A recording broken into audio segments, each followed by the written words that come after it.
Welcome to A Drink of Wisdom with Nathan Drinkard. I'm Jay Wise. Thanks for spending some of your time with us. You know where we're at. We're on Anchor, we're on Apple Podcasts, we're on Spotify, and we're on so many other podcasting platforms. If you're looking for us in the video format, you can find us on the A Drink of Wisdom YouTube channel. Each show's segment split up. Listen to what you like, or all of them. We prefer that one. Drink, as always, great to have you along. Hey man, I'm glad to be alone. You know what it is. How everything with you and yours, man?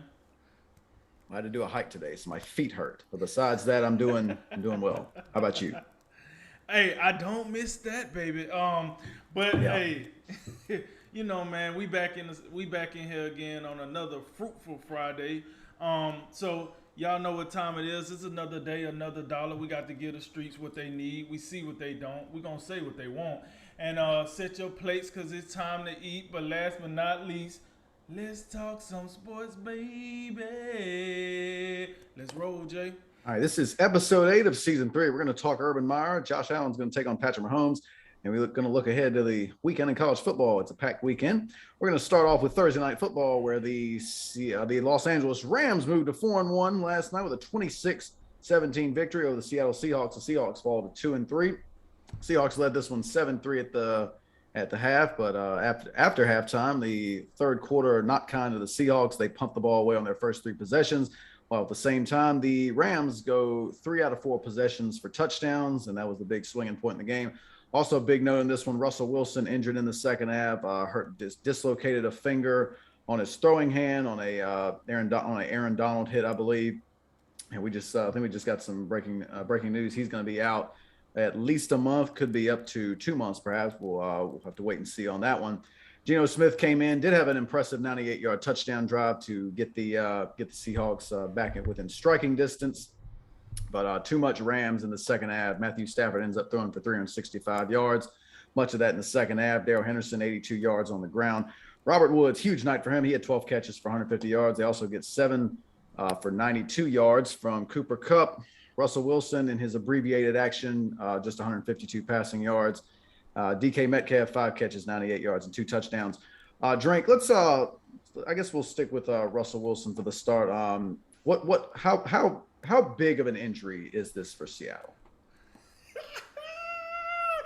They gonna miss the playoffs for the first time in a long time, babe. That's how big. Listen. It's been a long time since we looked at Seattle and said Seattle was a bad team.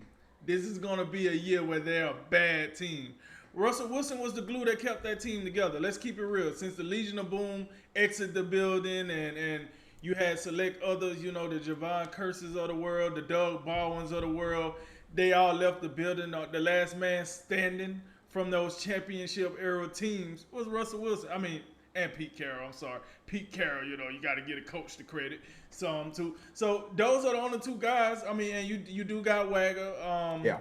You got Wagner on the linebacker. But outside of those 3, man, those are the 3 pieces you got left from the championship run.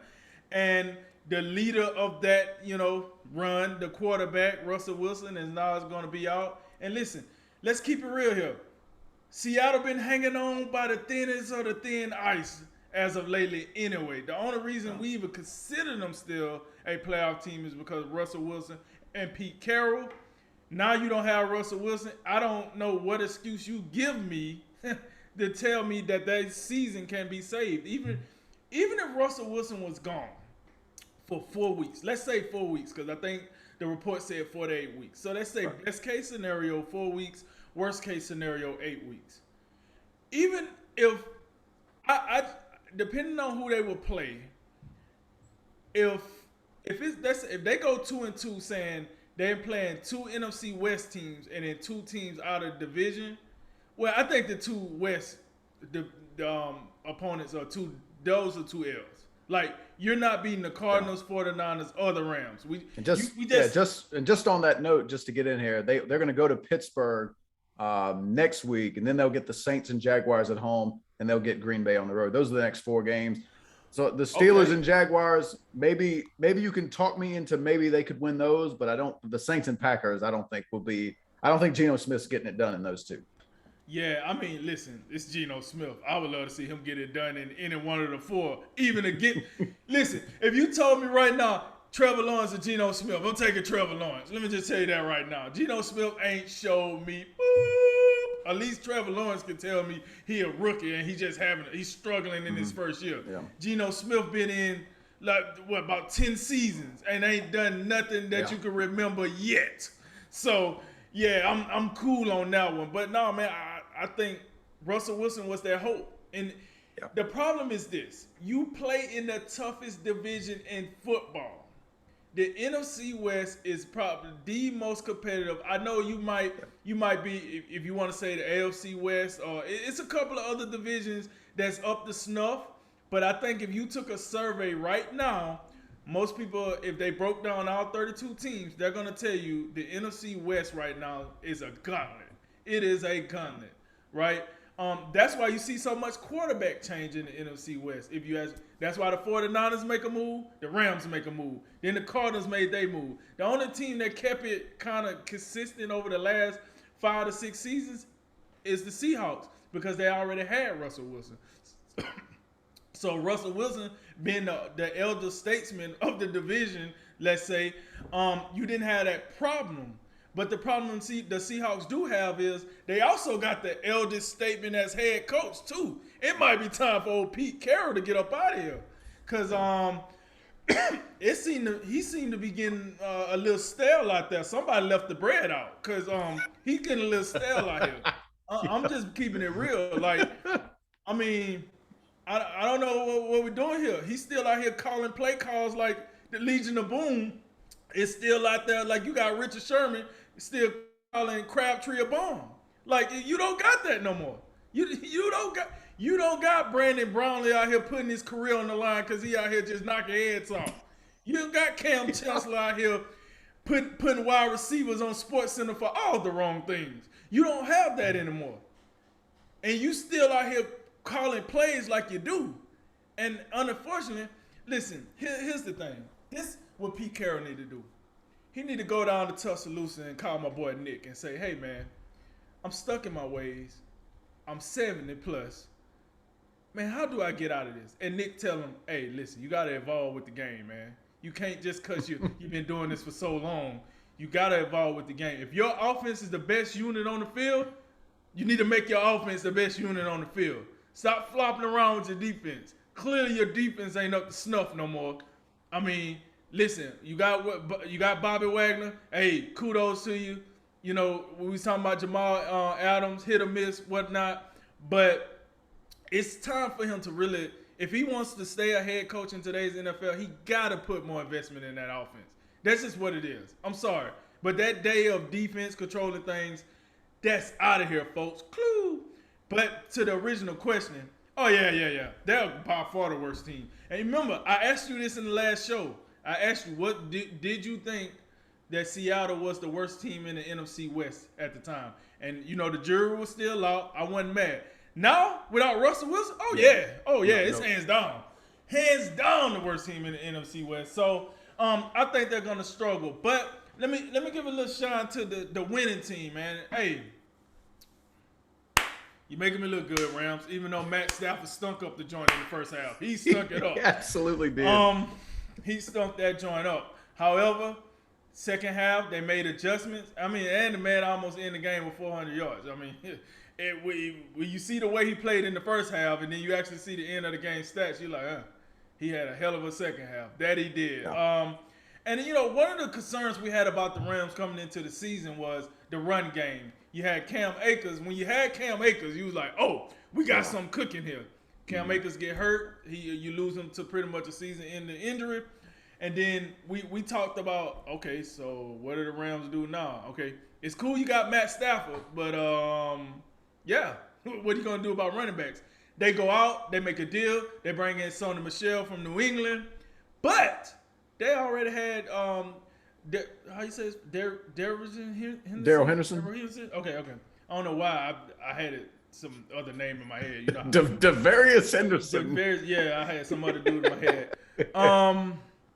But so they had, you know, a diamond in the rough there already in the stable. They didn't quite know it. I'm gonna assume, and he ended up taking over the starting snaps while Sony Michel learned the playbook.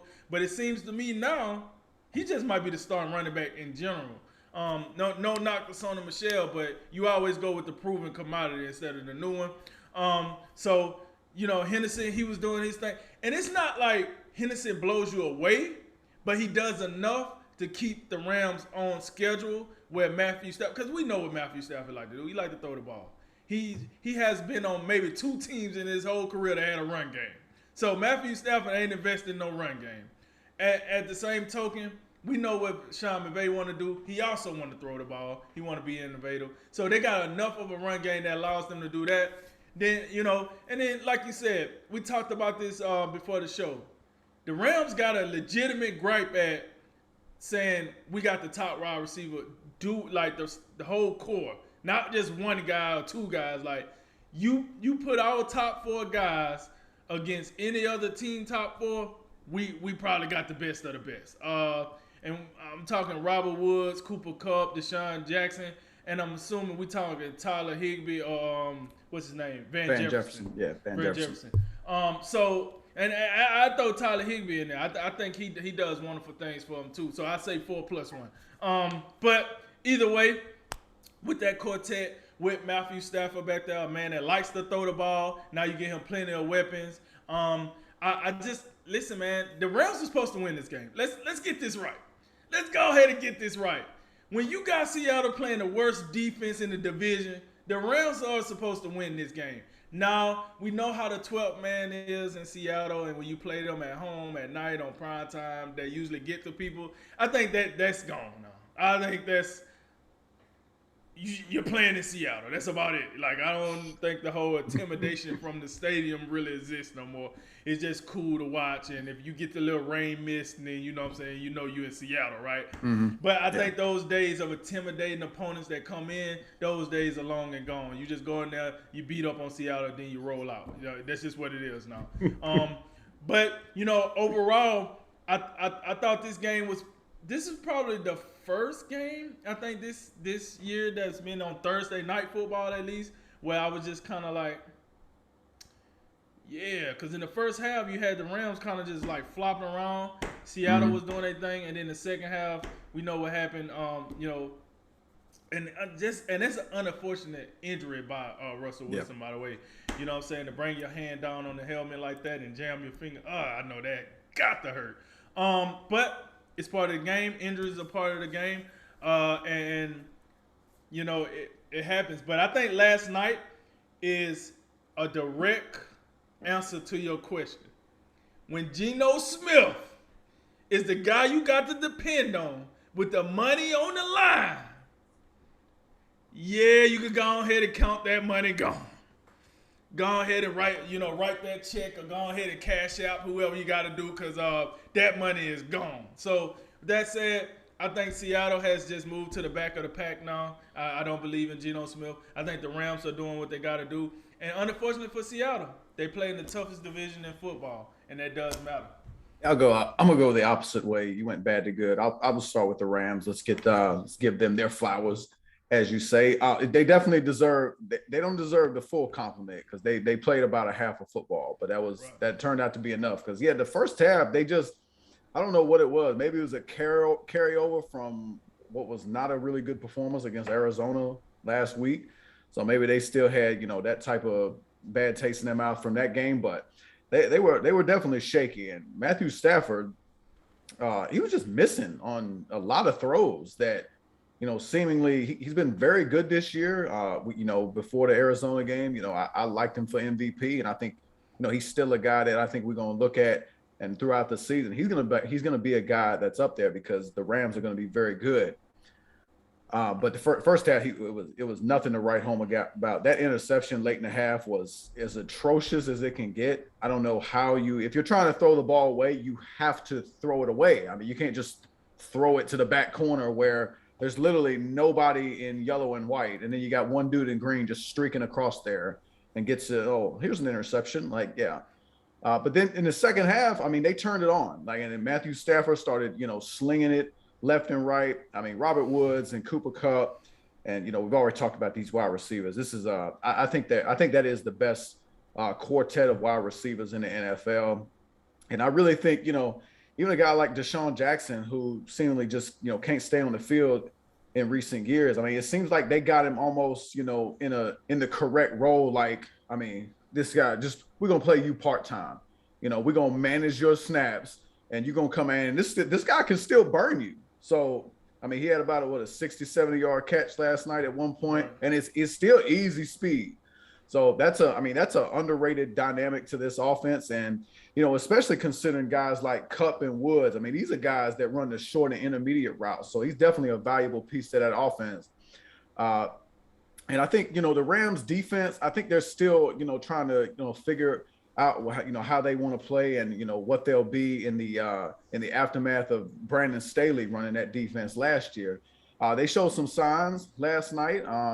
Weren't great. You don't feel good about giving up a 98-yard touchdown drive to Geno Smith, but I think they showed some signs. These secondary corners outside of Jalen Ramsey, I think that's probably the biggest piece that they like to see some improvement on.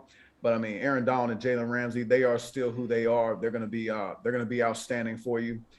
So I think the Rams, for me, I think they're in a great position. I mean, that losing that game to Arizona hurts, but they'll get another crack at them.